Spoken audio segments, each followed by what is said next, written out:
이번 고난주간 특별 새벽기도의 말씀 찬양 기도로 함께 동참해 주신 성도님께 감사드립니다. 우리에게 헌신할 수 있는 교회가 있고 섬길 수 있는 교회가 있는 게 얼마나 좋은가 하는 그런 생각을 해봤습니다. 우리 세상을 살 때 진짜 힘든 일 중에 하나는 헌신할 가족이 없는 것, 헌신할 직장이 없는 것, 헌신할 교회가 없는 것, 이게 정말로 힘든 일입니다. 헌신할 곳이 없으면 편하고 좋을 것 같잖아요. 근데 이상하게 공허합니다. 마음속이.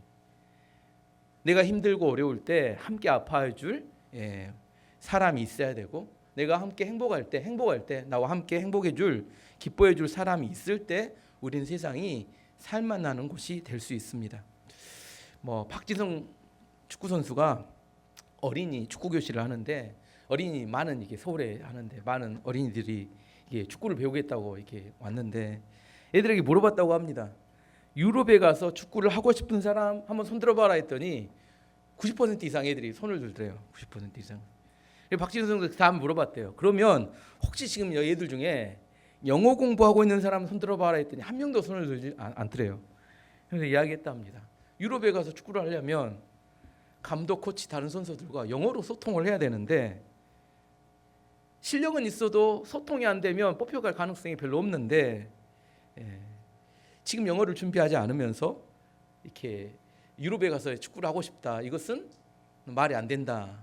우리나라 지금 최고의 이렇게 축구 선수 손흥민 선수인데 영어도 너무 잘하고 독일어도 너무 잘하더라고요. 인터뷰하는 거 보면 이게 축구 선수인가, 이게 언어를 배운 사람인가.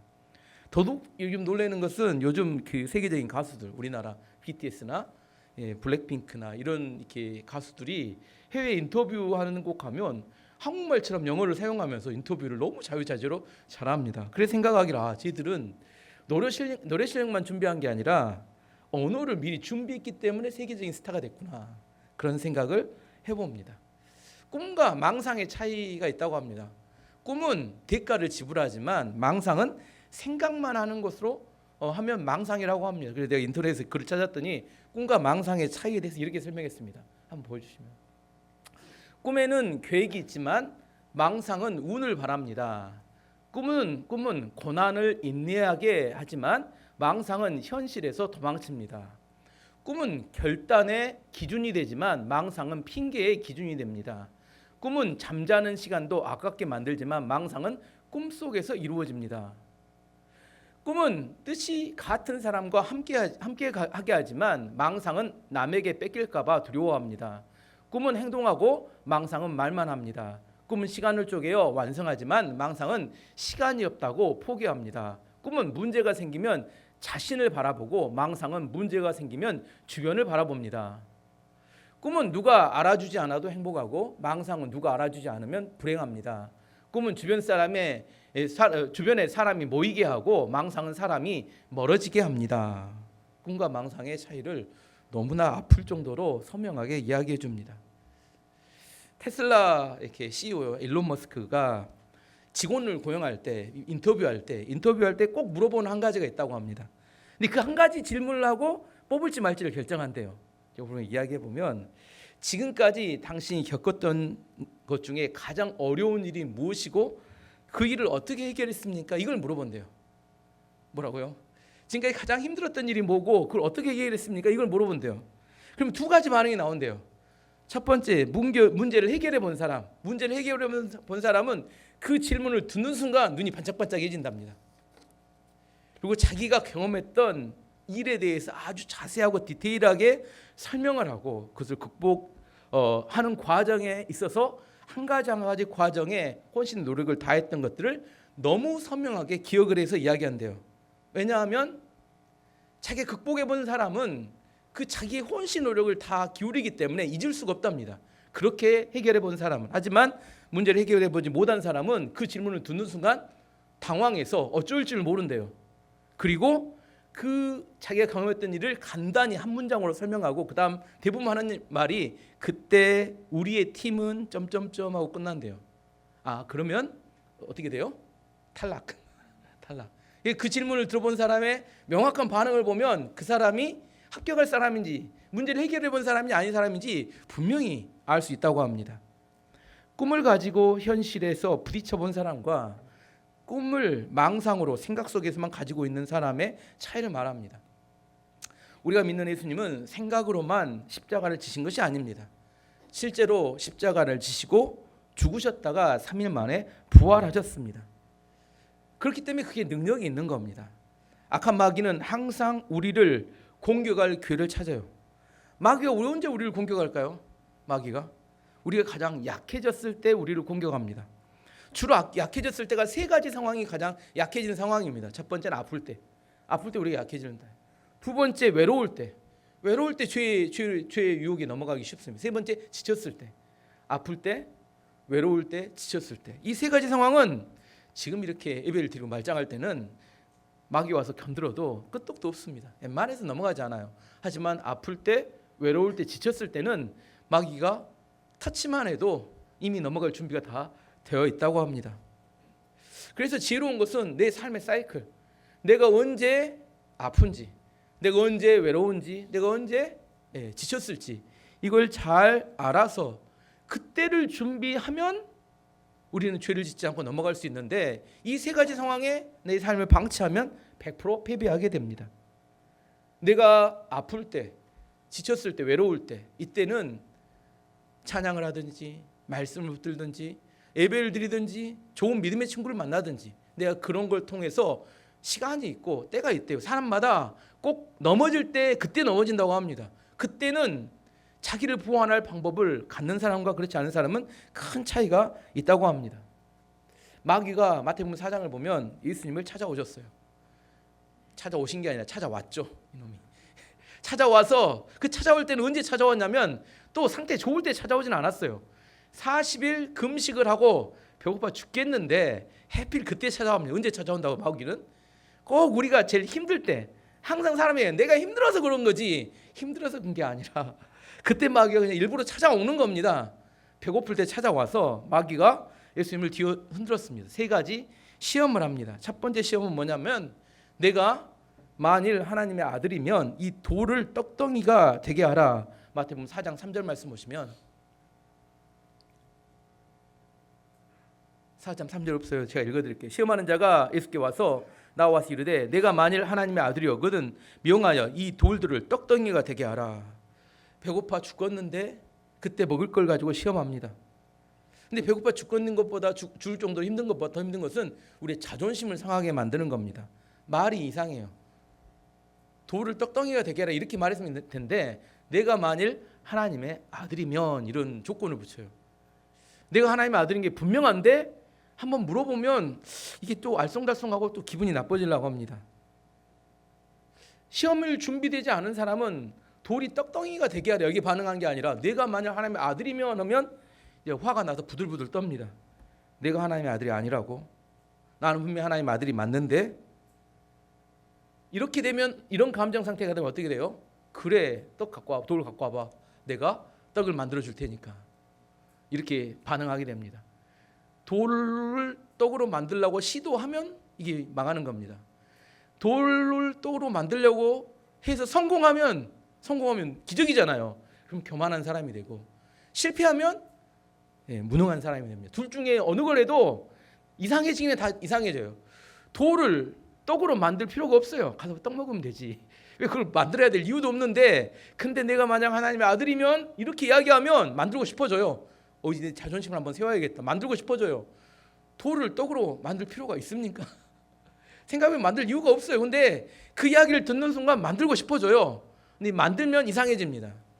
예수님께서는 그 질문에 대해서 그 유혹에 넘어가지 않고 이렇게 대답하셨어요. 마태복음 4장 4절 말씀 보시면, 예수께서 대답하여 이르시되 기록되었을 때 사람이 떡으로만 살 것이 아니요 하나님의 입으로부터 나오는 모든 말씀으로 살 것이라 하였느니라 하시니, 마귀는 떡 먹고 사는 문제에 온통 우리의 관심을 쏠리게 만들려고 합니다. 야, 먹고 사는 게 중요하지 이렇게 이야기하는데, 예수님께서는 떡보다 중요한 게 있어. 사람은 하나님의 말씀을 듣고 살아가는 존재야. 떡이 필요하지만 사람은 떡으로만 충분하지 않아. 하나님 말씀을 들어야 사는 존재야. 이렇게 말씀하신 겁니다. 근데 우리가 교회에 도와서 말씀 들을 때는 그렇지 하지만, 문만 나가면 바로 세상에 나가면 뭐가 중요해요? 떡이 중요해요. 떡이. 헷갈려요. 실제 그 문제를 다 만나보면 헷갈립니다. 정말 이 시대의 중요한 문제는 떡의 문제가 아니라 영적인 기갈의 문제입니다. 미국과 중국이 지금 무역전쟁으로 한참 치열합니다. 사실 하지만 이 문제의 근본 원인은 미국 교회의 신앙의 약화에서 출발합니다. 악한 마귀가 미국 교회가 신앙이 약해지면서 빈 공간에 마약을 집어넣습니다. 미국은 1년에 마약으로 죽는 사람만 12만 명입니다. 얼마나 많은 마약이 유통되는지 중고등학교에서 학생들이 쉽게 마약을 구할 수 있다고 합니다. 미국의 공립학교에서는 마약을 구하려고 하면 아이들이 쉽게 팔고 사고가 가능하다고 합니다. 왜? 영적인 기갈이 오면 마음이 공허해요. 그러면 마약을 찾게 됩니다. 아모스서 8장 11절 13절까지는 이 영적 기갈을 이렇게 이야기합니다. 주 여호와의 말씀이니라. 보라, 날이 이를지라 내가 기근을 땅에 보내리니 양식이 없어 주림이 아니며 물이 없어 가람이 아니요 여호와의 말씀을 듣지 못한 기갈이라. 사람이 다 바다에서 이 바다에서 저 바다까지 북쪽에서 동쪽까지 비틀거리며 여호와의 말씀을 구하려고 돌아다녀도 얻지 못하리니 그날에 아름다운 처녀와 젊은 남자가 다 갈아여 쓰러지리라. 말씀이 없는 인생들의 비참한 모습을 보여줍니다. 하나님 말씀이 기갈에 빠지면 동서남북 말씀을 찾아 비틀거리며 길을 방황하며 돌아다니고 꼭 술 취한 사람처럼 비틀거린다는 거예요. 젊은 청년들이 쓰러집니다. 왜냐하면 마음의 공허함 때문에 그들의 기갈을 채우지 못하기 때문에 계속 뭔가를 허기져서 살아간다는 거예요. 밥을 10분 전에 배불리 먹었어요. 배불리 먹으면 뭐가 불러야 돼요? 배가 불러야 되는데 또 배가 고파요. 혹시 그런 게 경험해 보셨어요? 배가 부른데 또 먹어야 돼. 그래서 또 뭘 먹어요? 디저트를 또 먹고 초콜릿을 먹고 또 뭘 먹어요. 배가 고픈 게 아니라 허기가 지는 겁니다. 뭐가 허기가 져요? 영적인 허기가 지게 되면 배가 고픈 게 아닌데 계속 먹습니다. 아무리 먹어도 뭐가 안 돼요? 채워지지가 않습니다. 주변에 혹시 배가 부른데 계속 뭔가를 채우려고 먹는 사람 보면 육적인 문제가 아니라 영적인 문제일 수 있다고 생각을 해보아야 합니다. 두 번째 마귀의 예수님에 대한 시험은 예수님을 성전 꼭대기로 데리고 올라갔어요. 그리고 뭐냐면 뛰어내리라고 이야기합니다. 하나님께서 천사를 통해 너를 안전하게 받아주실 거다. 마태복음 4장 5절 6절 말씀 보시면 이 마귀가 예수님을 거룩한 성으로 데려다가 성전 꼭대기에 세우고 이르되 내가 만일 하나님의 아들이어든 뛰어내리라. 기록되었을 때 그가 너를 위하여 그의 사자들을 명하시리니 그들이 손으로 너를 받들어 발이 돌에 부딪히지 않게 하리로다 하였느니라. 지금 사단이 뭐라고 이야기하는 거예요? 마귀가 예수님한테 뛰어내려 어디서? 높은 꼭대기에서 뛰어내려 무슨 말이에요? 자살 충동하고 똑같습니다. 학교 옥상에 올라가서 뛰어내려 누가 하는 이야기예요? 마귀가 하는 이야기다니까. 뛰어내려 네가 뛰어내리면 누가 받아줄 거라고요? 천사가 받아줄 거야. 성전에서 뛰어내리면 천사가 받아줄 거야. 뛰어내려서 받아주면 많은 사람들이 얼마나 너를 보고 놀라겠니? 너를 하나님처럼 모실 거야. 너의 인기는 치솟을 거야. 너는 이제 그러게 되면 뜨게 돼. 한번 뜨고 싶었는데 한번 뜨게 돼. 뭐하면? 성전 꼭대기에서 뛰어내리면 돼요? 안 돼요? 예. 마귀는 우리한테 높은 꼭대기에 올라가서 뛰어내리라고 합니다. 뛰어내려 합니다. 이건 마귀의 시험입니다. 뛰어내려서 죽으면 자살입니다. 하나님께서 받아주시면 뭐예요? 이제 교만한 사람이 되는 거예요. 또 교만한 사람이 되는 겁니다. 뛰어내리면 안 돼. 이건 마귀의 시험입니다.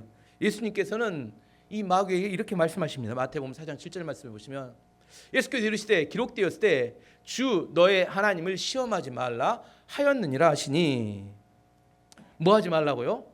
하나님을 시험하지 말라 이렇게 말합니다. 근데 실제 우리 삶 속에 교회에서 이렇게 들으니까 그럴싸하지만 실제 우리의 삶 속에 들어가면 이게 헷갈려요. 그 뛰어내리란 말에 내가 뛰어내리지 않으면 하나님의 아들이 아닌 것 같고 내가 뛰어내리지 않으면 믿음이 없는 사람처럼 느껴져요. 내려서 나를 뭐 증명하고 싶은 그런 충동이 듭니다. 그래 뛰어내리면 안 됩니다. 예. 고난이 오고 시험이 올 때 도박적인 것을 신앙으로 착각하는 경우가 발생합니다. 너무 절망적이니까 로또 복권을 사면서 이런 기도를 합니다. 뭐라고 기도해요? 내가 이것이 당첨되면 하나님이 살아계신 걸 믿지만 안 되면 저 하나님 믿는 거 포기하랍니다. 하나님하고 이제 누구를 시험하고 있는 거예요? 하나님 시험하고 있는 똑같은 이야기예요. 이거 로또 복권 당첨되면 내가 하나님 믿지만 안 되면 뭐라고요? 내가 하나님 안 믿는 거 포기하랍니다. 이게 믿음이 아니라 이건 하나님 시험하고 있는 겁니다.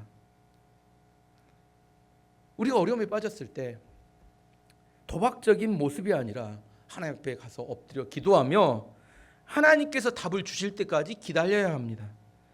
하나님의 뜻과 상관없는 도박적인 방법을 하는 것은 그것은 하나님을 시험하는 거지 믿음이 아닌 것을 알아야 합니다.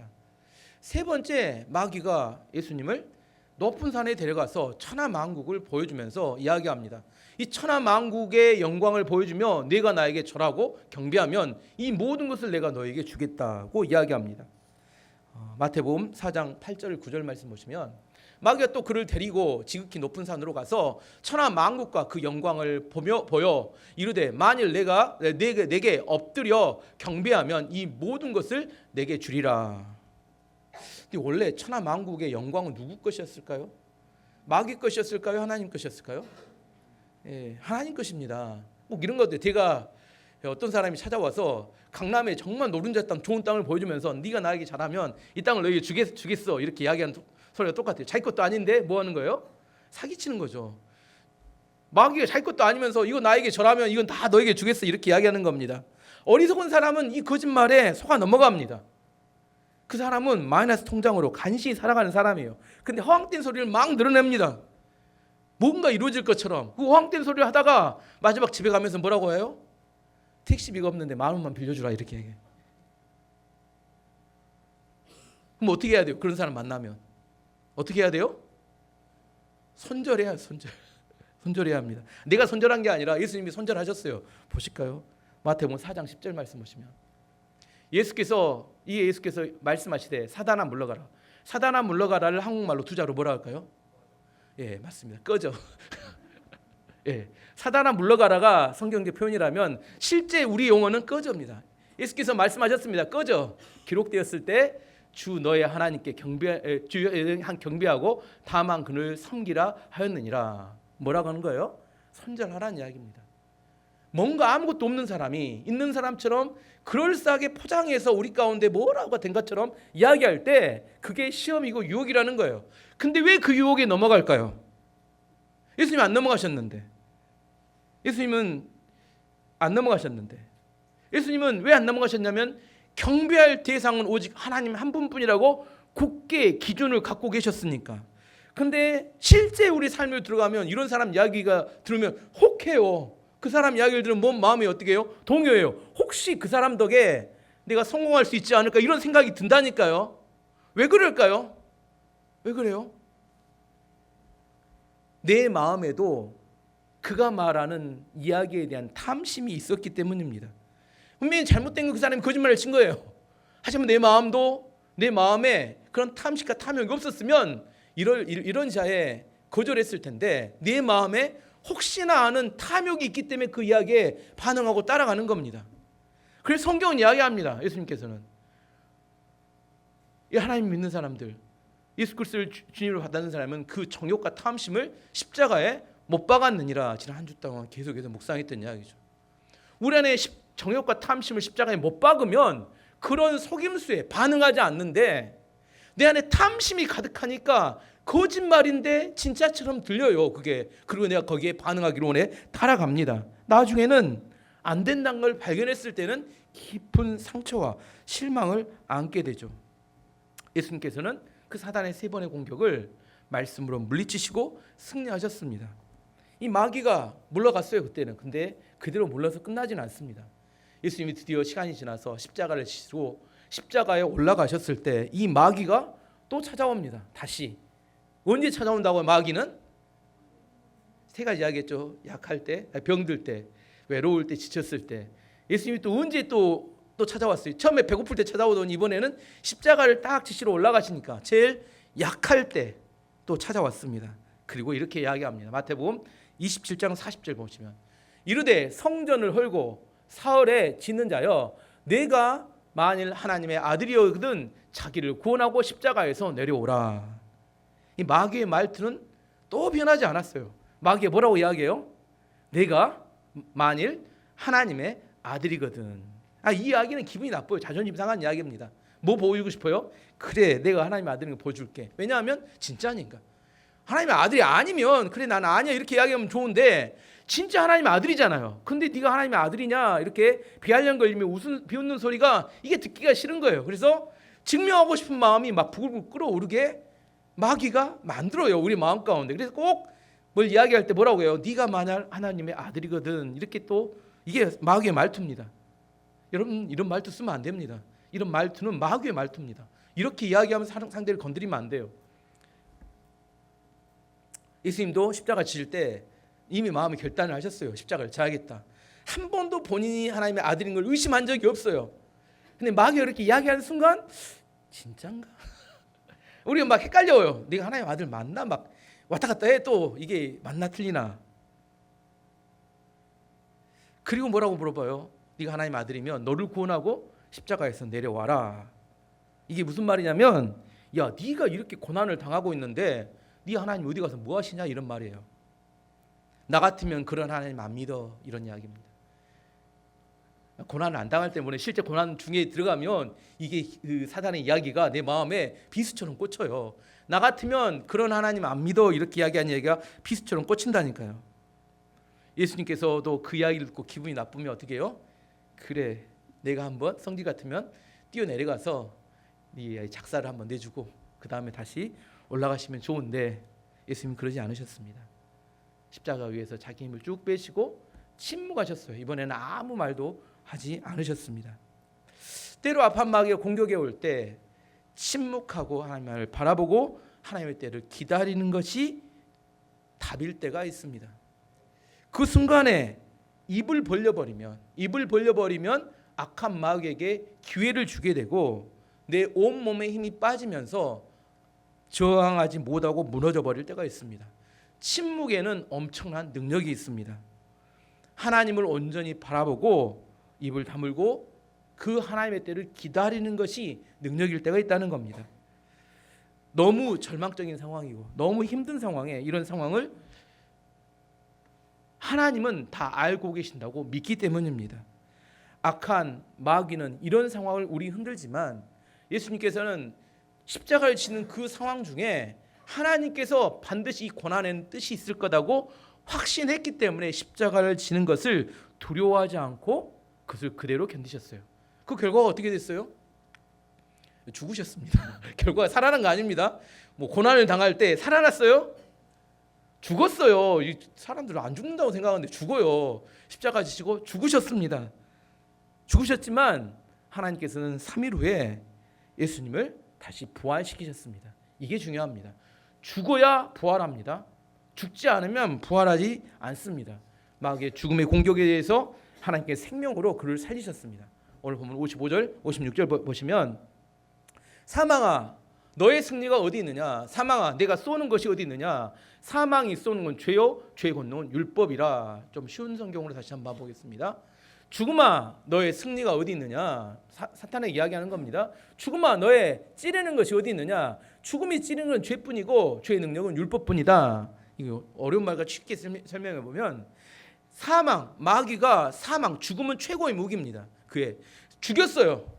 죽이면 이 사람이 무서워 벌벌 떨어야 되는데 네가 할 수 있는 것이 죄, 율법 그것 말고 뭐 있느냐? 네가 죽이니까 내가 죽었는데 하나님이 나를 살리시니까 이제 더 다른 무기 없냐? 물어보는 겁니다.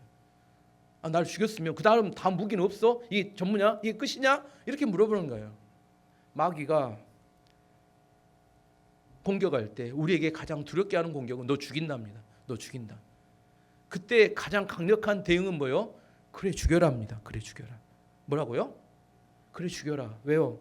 하나님은 다시 살리실 수 있는 분임을 믿기 때문에. 믿음이 없으면 절대 이렇게 말 못합니다. 악한 마귀는 항상 우리가 이야기하면 너 죽인다 이렇게 공격해요. 그럼 죽음이 들어와서 믿음이 없으면 죽음이 들어와서 벌벌 떨 수밖에 없습니다. 하지만 내가 부활하신 예수 그리스도를 믿기 때문에 그래 죽여라 하면 그 다음 무기는 마귀에게는 없습니다. 하나님께 이제 구체적인 이야기를 한번 해보면 우리 하나님 뜻대로 살았습니다. 믿음으로 살았어요. 근데 사업이 실패하고 어려워졌습니다. 사업이 실패하고 어려워졌어요. 어떻게 해야 될까요? 믿음으로 살았는데 사업이 실패하고 어려워졌어요. 쉽게 말하면 믿음으로 살았는데 예수님이 십자가를 지셨어요. 믿음으로 살면 십자가 안 져야 되는 거 아닌가? 어떻게 생각해요? 우리가 믿음으로 살았는데 하나님 십자가를 지게 하셨어요. 우리가 믿음으로 열심히 했는데 사업이 실패했습니다. 그러면 어떻게 해야 될까요? 하나님께서 십자가를 지게 하실 때 아무런 뜻이 없이 지게 했을까요? 자, 이제 사탄의 공격처럼 뛰어내려와서 도망쳤어요. 그 다음은 인생이 어떻게 됐을까요? 하나님께서 계획을 갖고 계시고 뜻이 있어서 우리를 하여금 때로는 실패하게 하실 때도 있고 십자가의 길을 걷게 하실 때도 있고, 그때는 어떻게 해야 돼요? 그걸 받아들이고 십자가에서 죽어야 합니다. 그래야 뭐가 있어요? 진짜 부활을 경험할 수 있게 됩니다. 하지만 많은 성도들은 십자가에 죽는 것을 부끄러워 생각하고 실패자라고 생각하기 때문에 진짜 부활을 경험하지 못하게 되는 겁니다. 내가 살려버리려고 발버둥 치고 내가 살아내버리려고 하기 때문에 진짜 내 안에서 하나님의 역사를 통한 부활은 경험하지 못하고 항상 그 즈음에서 왔다 갔다 하다 계속 실패자의 자리에 머물게 되는 겁니다.